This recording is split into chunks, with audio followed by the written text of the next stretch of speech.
Bom, continuando, fechei a janela que tava um barulhão. Ah, e daí eu fui fazer a mamografia, e na mamografia, quando a enfermeira, a técnica de radiologia foi fazer, ela já disse assim pra mim, espera que eu vou chamar a médica. Quando ela falou isso, eu já comecei a chorar. Eu falei, ixi, então o que eu tinha certeza, assim, eu tinha alguma coisa me dizia que eu tinha certeza, mas a gente sempre tem esperança que não tem nada. Aí chamou a médica disse que realmente tinha alguma coisa. Aí eu já passei pra ressonância, eu acho, se eu não me engano, ultrassom, eu não sei. E na hora a moça já olhou e já disse, não, tem realmente alguma coisa. No mesmo dia eu já fui pra biópsia. Eu já fui pra biópsia.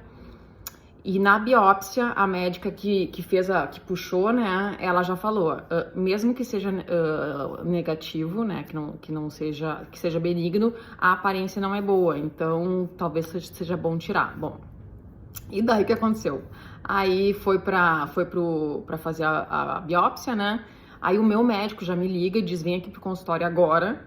Eu fui correndo pro consultório e ele disse, realmente é maligno, mas de todos os tipos ele é o menos maligno. O meu tumor era o luminal A e ele tinha 2 centímetros. Até 2 centímetros eles consideram que é um tumor pequeno, mas tu vê, se for pensar que o meu tinha 2 centímetros e o luminal A é de um crescimento lento, eu devo ter começado a ter ele já na época da pandemia, né?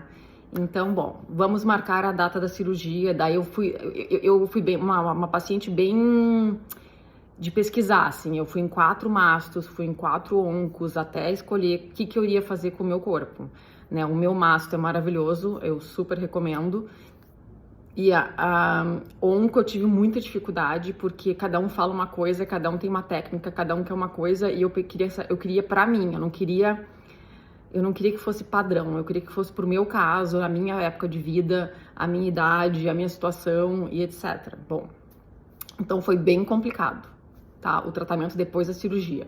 Para a cirurgia foi mais rápido, né? Eu sabia o que eu queria, eu escolhi o médico, eu tive muita confiança nele e eu super recomendo porque a minha cirurgia foi impecável.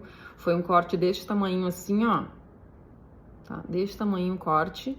Eu operei o quadrante, então foi uma cirurgia super não invasiva, e eu não tinha nada nos linfonodos, né? Então a minha cirurgia foi ótima, só que por aquele buraquinho ele dá uma cavocada grande, né? Porque ele tem que subir até a axila para poder pegar 1 ou 2, 3 linfonodos para mandar para biópsia, né? E tirar todo o tumor com áreas livres, né, ao redor. Então ele dá uma cavocada forte, tu sai enfaixada da cirurgia, né? Eu fiquei 3, 4, até voltar no consultório enfaixada.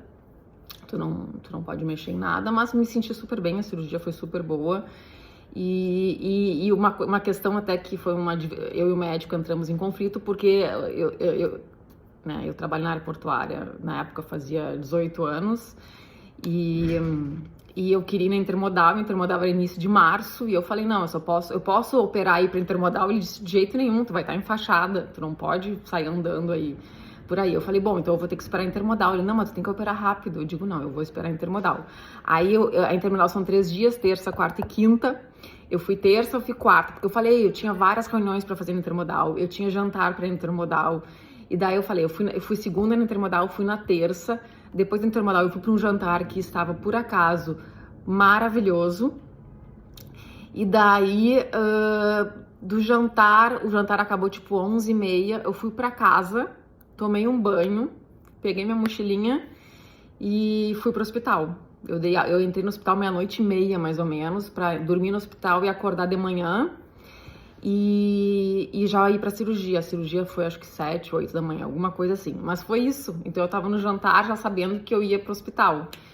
E tudo bem, eu não sei, a minha cabeça tava muito boa, eu não entendi até hoje por que eu tava com aquele câncer e... Enfim, eu queria viver, eu não via a morte, assim, sabe?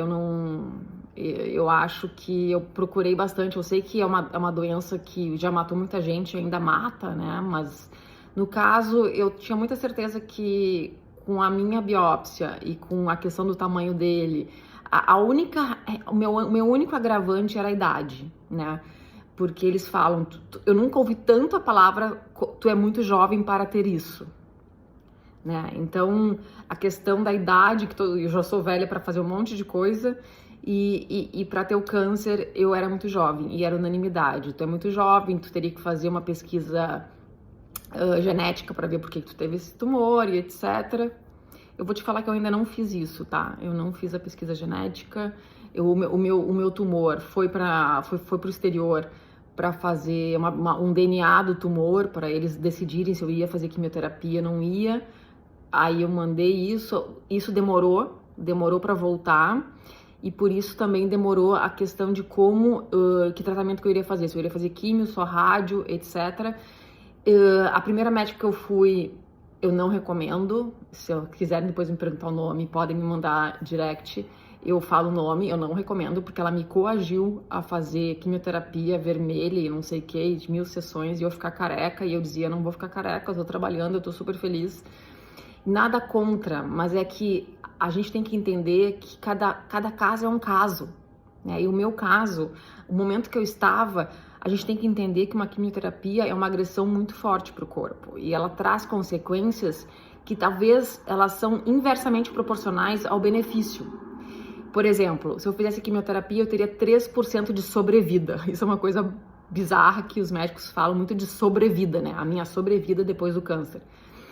E só que ela dá 3%, mas também a quimioterapia gera 3% de chances de eu ter uma leucemia, ou de eu ter uma insuficiência cardíaca reversível, e algumas outras sequelas que podem trazer no teu corpo. Então, eu queria fazer a melhor coisa para o meu caso. E daí por isso que eu pesquisei muito, eu ficava assistindo congressos no YouTube. Hoje em dia a gente tem acesso a muita informação. E daí eu peguei e decidi que, né, eu encontrei uma outra amiga minha que também tinha passado por isso, e ela me indicou uma outra médica. Eu fui nessa outra médica, e na realidade hoje eu consulto com 2 médicas, porque eu sou super ressabiada, né? E as duas falaram, no teu caso, não sei nem como é que o plano cobriria uma quimioterapia, porque não é recomendado nem na Europa, nem nos Estados Unidos. Então, assim, eu fui direto pra rádio, e isso atrasou muito. A rádio, certo, é começar até 3 meses depois da cirurgia. Eu fiz a cirurgia em março, abril, maio, junho. Eu tinha que ter começado bem início de junho a radioterapia. E eu só fui começar... eu comecei quando tava, assim, já dando os 3 meses, né? E então, assim, isso foi um pouco ruim para mim, mas foi o que tô aqui hoje para contar essa história. E depois eu vou contar para vocês daqui a pouco sobre como é a radioterapia, que ninguém fala também.